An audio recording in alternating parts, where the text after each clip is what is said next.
The massive alien ship hung above Earth like a dark cloud, its metallic surface reflecting the sunlight in strange patterns. Commander James stood at the control center of Orbital Station Alpha, his weathered hands gripping the console as he watched the transmission from the Galactic Council unfold. "Your species is too aggressive, too unpredictable," the alien representative stated, its silvery skin gleaming under the lights of its chamber. "We have observed your history, your wars, your conflicts. You cannot be trusted with the power of interstellar travel." James felt his jaw tighten. Humanity had only recently developed its first faster-than-light drive, and within months, the Council had appeared. They hadn't come to welcome Earth to the galactic community. They had come to contain it. "We have the right to explore the stars," James responded, knowing his words were being translated and broadcast to the Council ship. "You can't imprison an entire species in their own solar system." The alien's expression didn't change. "We can, and we will. This is not a negotiation. This is a sentence." In the days that followed, more Council ships arrived. They positioned themselves in a perfect sphere around the solar system, their advanced technology far beyond anything Earth could counter. Military leaders called for immediate action. Politicians demanded negotiations. Scientists scrambled to understand what was happening. But it was already too late. The Council ships activated their devices simultaneously. A strange, shimmering barrier began to form between the ships, expanding and connecting until it enclosed the entire solar system. The barrier looked like a soap bubble stretched across the stars, distorting the view of distant galaxies. Earth's own ships tried to breach the barrier. Their weapons had no effect. Their fastest ships couldn't penetrate it. Even communications couldn't pass through, except for one final message from the Council.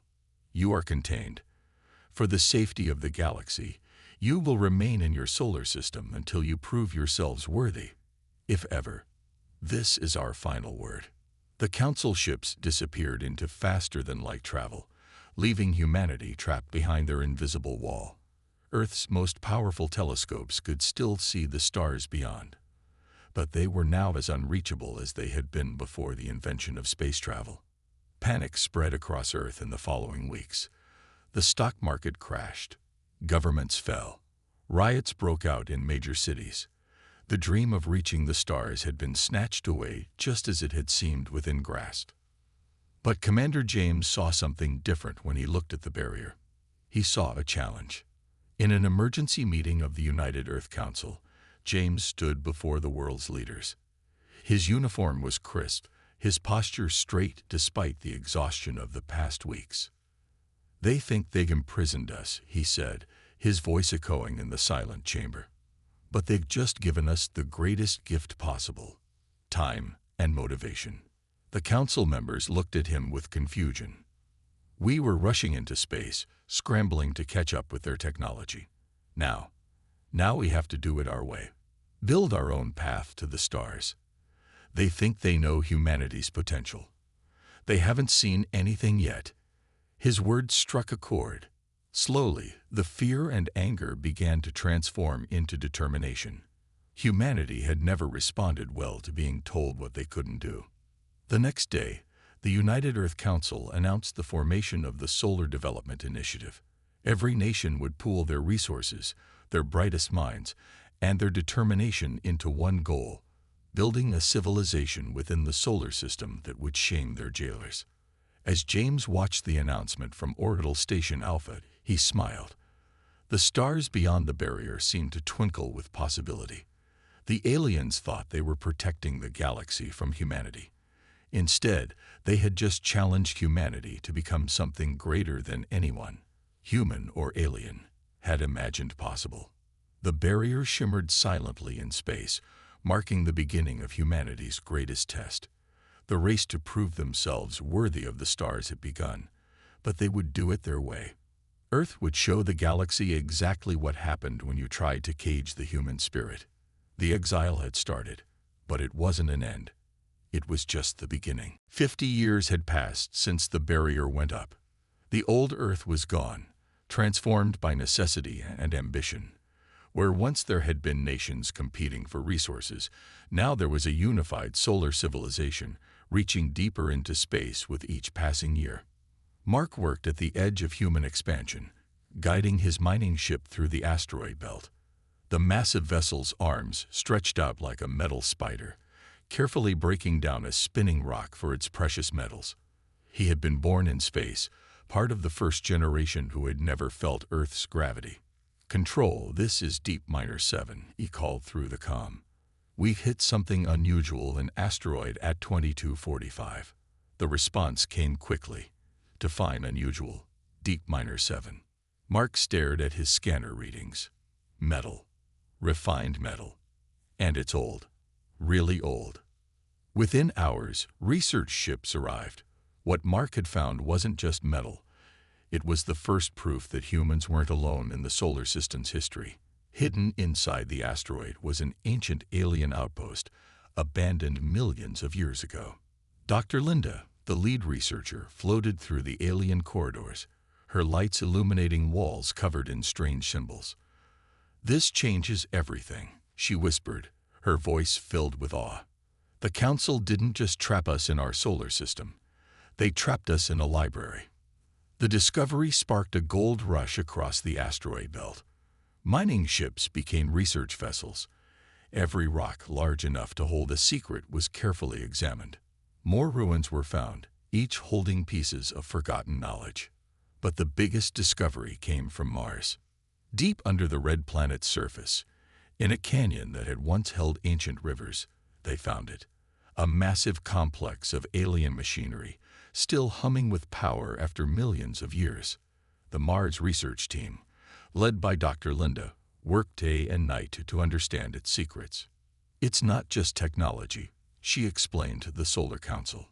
"It's knowledge they didn't want us to have.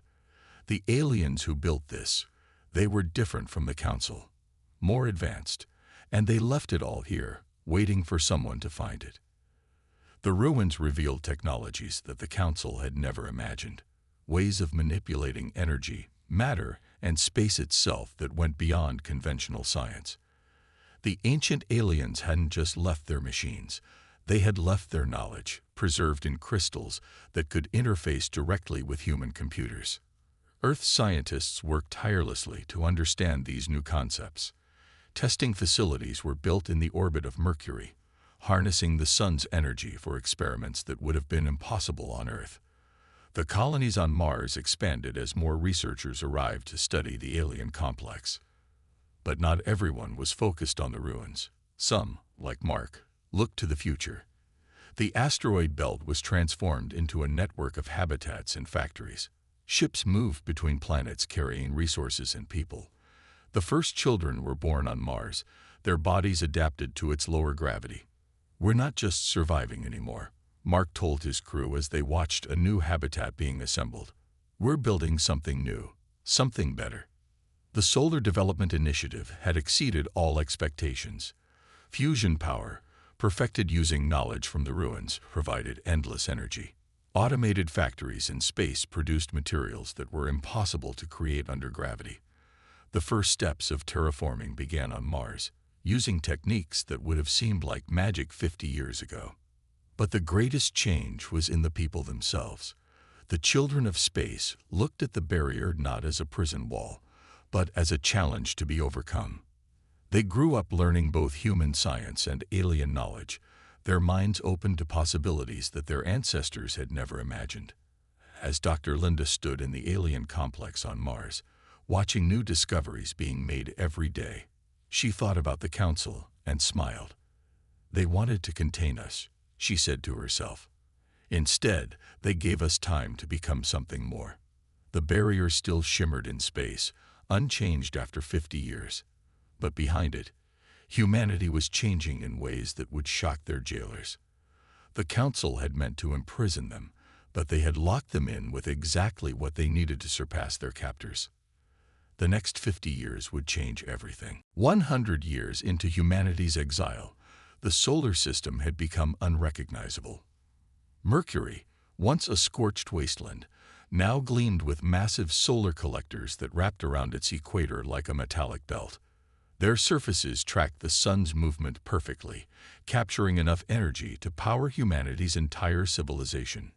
Peter stood at the observation deck of Venus Station 1, watching the massive floating cities drift through the orange clouds below. The planet's harsh surface remained untouched, but the upper atmosphere had become home to millions. Cloud harvesters extracted water and minerals from the thick Venusian atmosphere, while massive gas processing plants produced breathable air. "Remember the old videos of Venus?" his colleague Tom asked, joining him at the window. "Just 100 years ago, everyone thought this planet was impossible to colonize." Peter nodded, checking the atmospheric readings on his tablet. The floating cities used advanced materials discovered in the Mars ruins, allowing them to stay aloft indefinitely while resisting the planet's corrosive atmosphere. Each city was a self-contained world, connected to the others by a constant stream of transport ships. But Venus wasn't humanity's greatest achievement. That honor belonged to Mars. The red planet's sky had changed from rust to a deep blue-purple. Massive atmospheric processors, built using the ancient alien technology, worked tirelessly to thicken the air and warm the surface. The first oceans had begun to form in the lowlands, their waters rich with engineered algae that produced oxygen. "Control, this is Terraform Station 5. The radio crackled. "The new bacterial strain is performing better than expected. Oxygen levels are up another 2% this month." In orbit around Jupiter, the situation was even more dramatic. The gas giant's larger moons have been transformed into thriving colonies. Ice miners on Europa supplied water to the entire system. Ganymede hosted the largest space dock ever built, where ships of all sizes were constructed in the low gravity. The asteroid belt had become humanity's industrial heart. What was once a scattered field of rocks was now an organized network of manufacturing centers. Automated mining ships collected resources, while massive factories processed them into everything from spacecraft components to consumer goods. "We're ahead of schedule," Peter said, reviewing the latest progress reports. "The Saturn colonies will be ready for permanent habitation 5 years early." The transformation wasn't just physical. Human society had evolved to meet the challenges of space. New languages developed, mixing Earth's old tongues with technical terms and concepts that had no translation in traditional speech. Children born in space thought in 3 dimensions, their minds adapted to life without a constant down. The Council's barrier still surrounded the solar system, but it had become little more than a backdrop to daily life. Many of the younger generation had never known anything else. They focused instead on the vast opportunities within their cosmic prison. "Have you seen the latest data from the Titan project?" Tom asked, pulling up a holographic display. "They've managed to modify the atmosphere processors for methane instead of oxygen. We could have habitable domes there within a decade." Peter studied the numbers, impressed. Humanity had taken the alien technology found in the Mars ruins and pushed it far beyond its original capabilities. They didn't just copy the ancient designs. They improved them, adapted them, combined them with human innovation to create something entirely new. "The Council thought they were punishing us," Peter said, watching a transport ship dock with the station. "They never understood what they were really doing.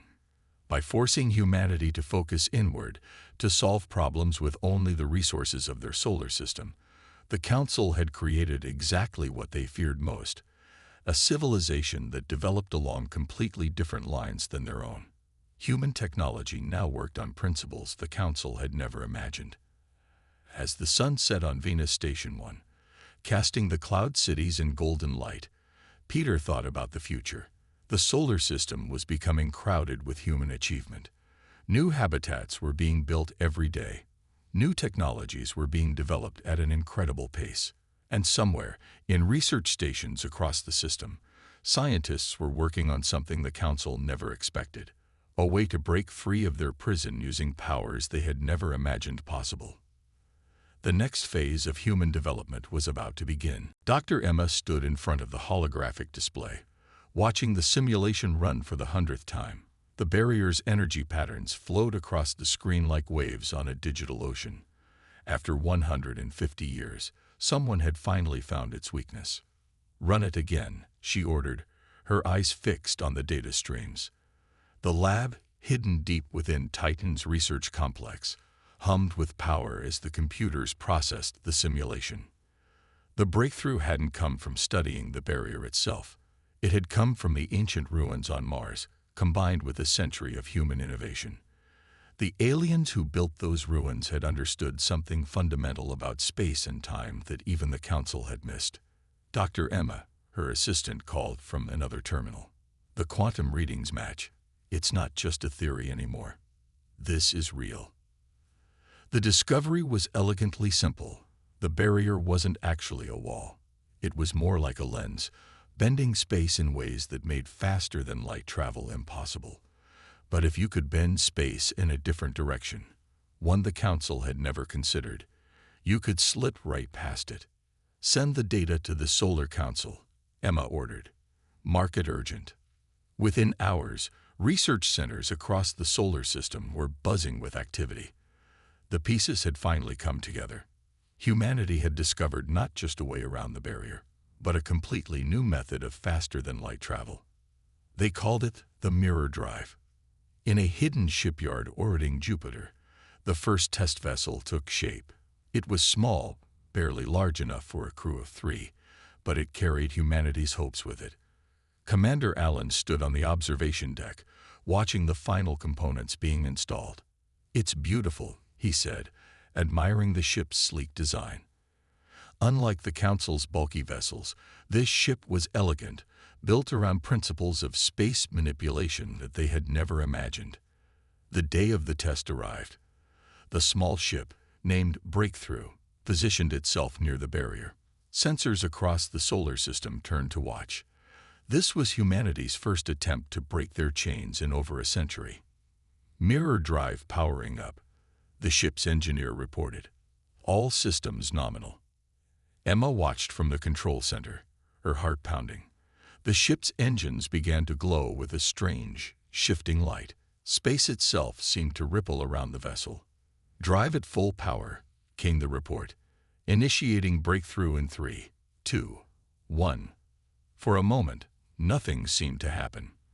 Then, like a reflection in a pond, the ship appeared to split in two.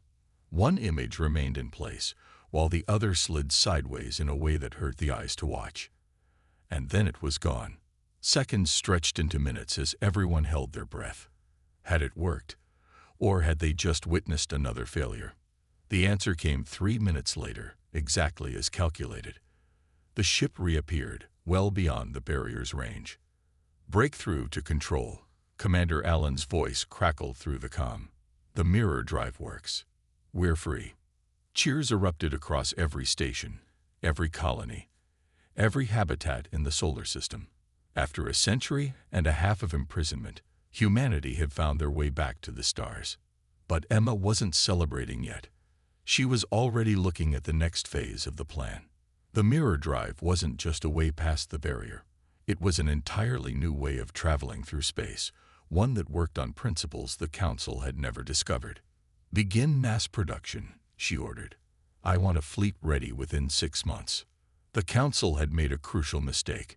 By isolating humanity, they had forced them to develop along completely different lines. Human technology now worked in ways they couldn't understand or predict. As Emma watched the test ship return through its mirror-like portal, she thought about the Council's worlds out there, still using their ancient methods of space travel. They had no idea what was coming.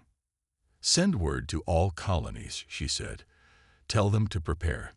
The exile is over." The universe was about to meet a humanity it never expected, one that had turned a prison into a crucible of innovation. The stars were waiting, and this time, humanity was ready for them. The Council's monitoring station picked up the first sign of trouble on a quiet afternoon. A ship appeared at the edge of Sol's barrier, but from the outside. The impossible had happened. A human vessel had broken free. The Council chamber erupted into chaos as the news spread. The ancient races that had imprisoned humanity gathered in emergency session, their forms flickering as holographic projections filled the Grand Hall. Impossible, the council leader declared, its crystalline form shimmering with agitation. The barrier cannot be breached. But the evidence was undeniable. Not only had humans escaped, but they had done it using technology that the council's best scientists couldn't even understand. The mirror drive vessels slipped through space like ghosts, appearing and disappearing without using any known form of faster-than-light travel. Commander William stood on the bridge of the Starbreaker, humanity's first diplomatic vessel, as it approached a busy trading station. The alien ships scattered at their arrival, their crews stunned by the sight of a human vessel so far from Earth. "This is the Earth ship Starbreaker," William broadcast. "We come in peace, seeking trade and dialogue." The response came from an unexpected source. The traders, a species known for their business acumen, were the first to approach. Their ships, decorated with elaborate patterns of light, drew alongside the human vessel.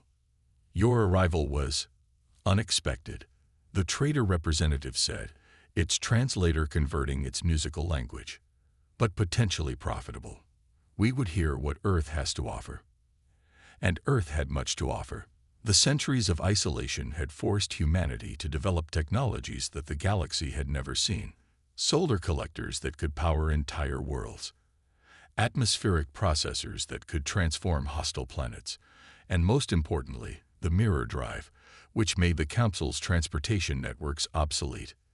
"Your technology," the trader said, examining a simple fusion cell. "It's different. Not just advanced. It works on completely different principles." William smiled. "We had to find our own way forward. The council gave us no choice." News of humanity's return spread across the galaxy like wildfire. The council tried to contain the information, but it was too late. Ships from Earth were appearing everywhere, offering trade deals and technological exchanges that many worlds found impossible to resist. The council called an emergency session. "These humans must be contained," the leader demanded. "They are disrupting the natural order." But their own member worlds were already breaking ranks. The allure of human technology was too strong. Why use the council's expensive and heavily controlled faster-than-light networks when the mirror drive could take you anywhere instantly? "The military option is no longer viable," a junior council member reported. "Their defensive capabilities exceed our projections, and several key military worlds are already negotiating with Earth." In the space of just a few months, humanity had done what the council had feared most. They had changed everything. But not through conquest or aggression. They had done it through innovation and trade. William stood at a viewport on the Starbreaker, watching alien ships dock with their first off-world trading station. Humans and aliens worked side by side, exchanging goods and knowledge. "Your isolation taught you well," the trader representative said, joining him at the window. "You learned to think differently, to see solutions where we saw only walls." The council's influence was waning. Their carefully controlled galaxy was transforming as human innovation spread. But it wasn't the violent upheaval they had feared. Instead, it was a peaceful revolution of ideas and possibilities. "Send word to Earth," William ordered. "Tell them to prepare for more visitors. The galaxy wants to trade." The stars that had been denied to humanity for so long were now open to them. But they weren't conquering them. They were changing them, one innovation at a time. The council had tried to cage humanity to prevent them from disrupting the galaxy. Instead, they had created exactly what they feared most: a civilization that could transform everything they thought they knew about the universe. And this was just the beginning. Captain Thomas watched from the bridge of his ship as Earth's latest innovation spread across the alien world below. Massive atmospheric processors, refined from the designs found in the Mars ruins, transformed toxic gases into breathable air. A world that the council had declared uninhabitable was becoming a paradise. "The colonists can begin landing next week," his science officer reported. "The air is already breathable in the lowlands." This was happening across the galaxy. Worlds that the council had written off as useless were being transformed by human technology. The solar collecting systems perfected on Mercury were bringing power to distant planets. The floating city designs from Venus were being adapted for gas giants throughout known space. "Captain," the communications officer called out, "we're receiving another request for protection. It's the third one this week." The Council's authority was crumbling. More and more worlds were turning to Earth for help and technology. The humans weren't conquering anyone. They were simply offering better solutions to old problems. "Your people change everything you touch," said Ambassador Rod, a tall alien from a world that had recently broken away from the Council. "But you do not destroy. You transform. You improve." Thomas nodded, watching as another ship appeared through its mirror portal above the planet. The mirror drive had changed everything. The Council's control over faster-than-light travel had been their greatest source of power. Now, with human ships able to go anywhere instantly, that power was gone. "The Council has called another emergency session," his political officer reported. "They're trying to pass laws against using human technology." But it was too late. The change couldn't be stopped. Worlds that had been dependent on the Council for basic necessities were now self-sufficient thanks to human innovations.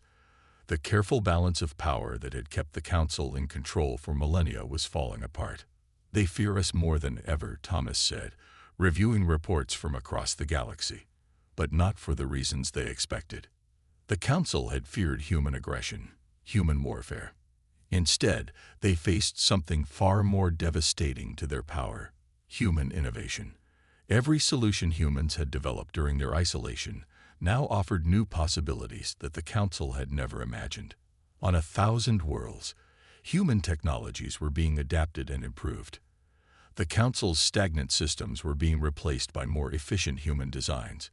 Even their most loyal worlds were beginning to question why they had followed the Council's restrictions for so long. "Another diplomatic mission request," the communications officer announced. "The mineral worlds want to discuss converting their mining operations to human standards." Thomas smiled. The Council had spent centuries convincing everyone that their way was the only way. Now the galaxy was discovering that there were other possibilities, other paths forward that the Council had either missed or deliberately ignored. "Send them our standard response," Thomas ordered. "We're happy to help." That was the key difference. Where the Council demanded obedience, Earth offered assistance. Where the Council restricted technology, Earth shared innovations. Where the Council saw only one path, humanity showed many. The ship's sensors detected another Council vessel attempting to monitor their activities. They didn't even try to hide anymore. They couldn't understand how the mirror drive worked, so they couldn't track human ships effectively. "Should we acknowledge them?" his first officer asked. Thomas shook his head. "Let them watch. Let them see exactly what they created when they tried to cage us." The Council had wanted to prevent humanity from disrupting their carefully controlled galaxy. Instead, their actions had forced humanity to develop in ways they could never have predicted. Now that same galaxy was transforming itself, using human innovations to break free from centuries of Council control. "Set course for the next world," Thomas ordered. "There's a lot more work to do." As his ship prepared to engage its mirror drive, Thomas thought about how differently things might have gone if the Council had welcomed humanity instead of fearing them. But their fear had created exactly what they had tried to prevent: a humanity that could reshape the galaxy. Not through war, not through conquest, but through the simple power of showing people that there were always other ways forward. The galaxy would never be the same. Commander Roberts stood at the podium of the new Galactic Assembly, looking out at the gathered representatives of 1,000 worlds. The Grand Hall, built in Earth's solar system just beyond where the barrier once stood, symbolized everything humanity had achieved. 200 years ago, he began, my ancestor watched as the Council tried to imprison humanity. Today, I stand before a different galaxy, one where we all move forward together. The chamber was a marvel of human engineering. Like the floating cities of Venus, it hung suspended in space, powered by solar collectors based on Mercury's designs.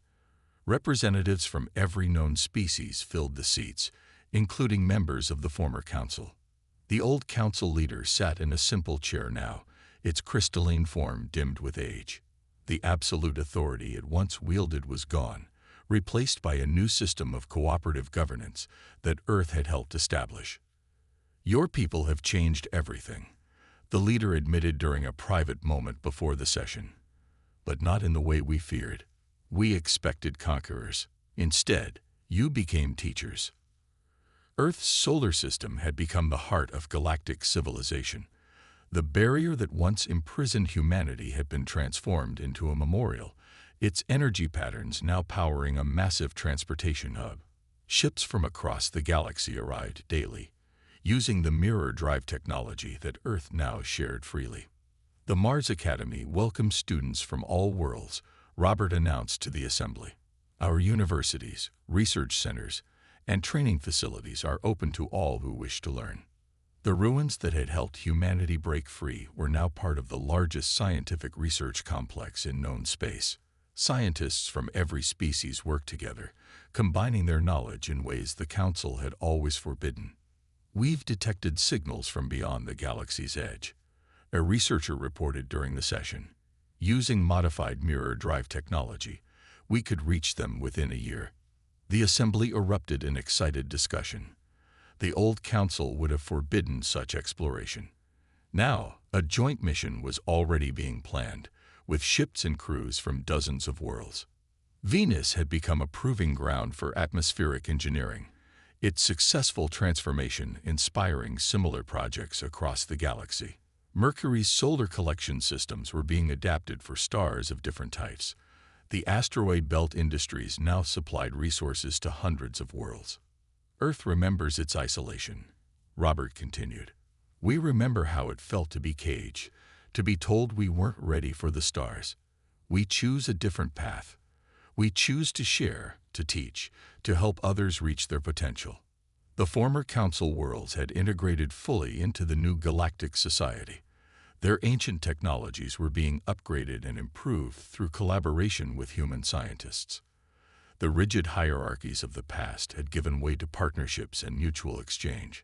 "The humans taught us to think differently," said Ambassador Rod, now a senior member of the assembly. "They showed us that progress doesn't have to be feared. That change can make us stronger." As Robert concluded his address, he looked at the Great Seal of the new assembly, a design showing Earth's solar system with its barrier transformed into a gateway, surrounded by the symbols of all member worlds. "We stand at a new beginning," he said. "The stars are not our limit. They are our starting point." The assembly chambers erupted in applause. Representatives from worlds that had once feared humanity now stood together as equals, partners in exploring the universe. Later, as Robert watched ships arriving through their mirror drive portals, he thought about how differently things had turned out from what the Council had feared. They had tried to prevent humanity from disrupting the galaxy. Instead, humanity had shown the galaxy how to grow beyond its limitations, not through force, but through innovation, not through conquest, but through cooperation. The Council's greatest fear had come true. Humanity had changed everything, but they had changed it for the better, creating a civilization where all species could reach for the stars together. As another ship disappeared into its mirror portal, carrying explorers to the galaxy's edge, Robert smiled. The exile had ended long ago, but its lesson remained. Sometimes the greatest prison is believing there's only one way forward. Humanity had found another way, and now the entire galaxy was finding new ways with them.